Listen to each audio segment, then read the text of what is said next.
The collection of modern and contemporary art of the museum gives an insight into the main artistic movements of the 20th century.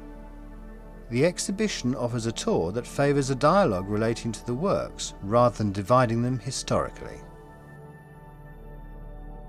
The section emphasises Impressionism, Cubism, abstraction, Surrealism and Nouvelle Figuration, new sculpture.